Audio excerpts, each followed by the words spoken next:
got that, Clifton? Yep. Okay. Which one? Right.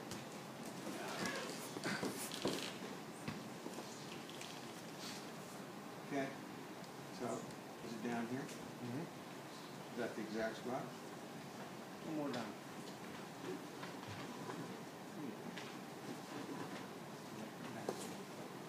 Right here? Yep. Okay. So this is patellofemoral pain. It's very common with runners. Okay? Very, very, very common. All right. So this is part of what muscle? This tendon. What's it part of? It's a quadriceps tendon, right? Okay? So here comes another concept, a new concept for you, okay? In a long muscle like the rectus femoris, the distal fibers can inhibit the proximal fibers, or the proximal fibers can inhibit the distal fibers. Okay? So I'm going to expand your muscle testing abilities right now. Are you ready for a little acronym? Another acronym, are you ready? OPCD. OPCD. OPCD. Open, proximal, closed, distal. So if I test the open position, I'm testing the proximal fibers. So this position right here tests the proximal fibers of his rectum.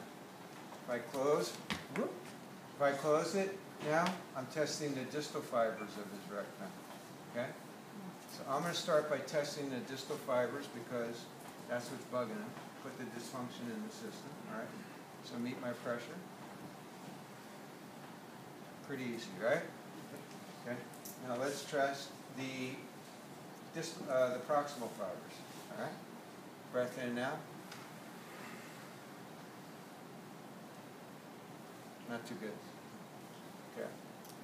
What about if I therapy localize?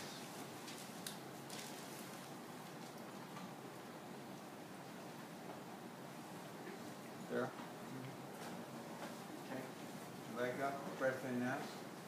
And meet my pressure. Easier? Yeah. Slight. Getting better. Getting better. Okay. All right, so everybody see that? Everybody get that? Open proximal, closed distal. That works with hamstrings too. Psoas. Muscles that are long. You're going to find that to be true. Rec fem, it really, for knees, this is a very good one for patellofemoral pain. It's not unusual. A lot of people are inhibited in the proximal fibers of their rec fem. Remember we saw that in the hip joint, right? The hip joint jam, we saw a lot of that. Okay? So let's try again. Hold your leg up. Breath in and out. Get my pressure. Okay, we're getting there. Should we challenge it?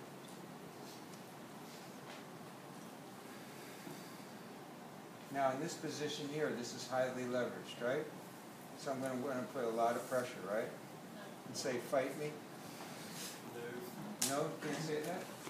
Okay. Breath in now. Okay, that's good. So I'm only using 2 fingers. Not much pressure. Okay? And relax. All right, so there's a little cookbook for you. When there's patellofemoral pain, the first thing I look at are the proximal fibers of the rectum working in it. Okay? If these aren't working, then this will work really hard. All right? Are you guys familiar with the joint-by-joint approach from Mike Boyle? You guys know that? Yes, most of you do? Okay? So this is stable, mobile, right? So if the knee is locking up, wouldn't it make sense that perhaps it was trying to compensate for something that was unstable, right? So often the muscles around the hip are unstable, the knee will lock up, okay? So let's test straight leg. Get my pressure, okay? So we're testing right here, okay? Should we try it to some of the other hip muscles? Why not? Let's try it to psoas. Meet my pressure. Slide. Glute. not so good. Okay, and now I'll go back on here. I was here. It's okay.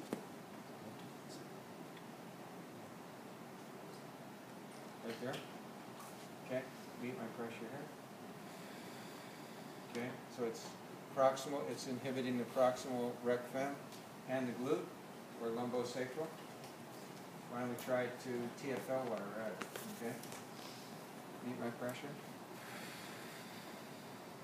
No problem. Okay, but I'd say that this portion of the rec fem and the glute not working, those are pretty significant hip muscles, aren't they? It might cause the knee to lock up a little bit. So that's the kind of thinking that I use when somebody comes in, they tell me I have pain below their kneecap. I'll check here, I'll check some of the other hip muscles. That's be the first place I would start. Okay? Got that? Okay, should I go over the test again? Okay, so this is what portion of the rec fem? Proximal. This is distal. Okay, proximal, distal. Okay. What about if I turn the foot in this way? What portion of the rec fem is that? Lateral. This is medial.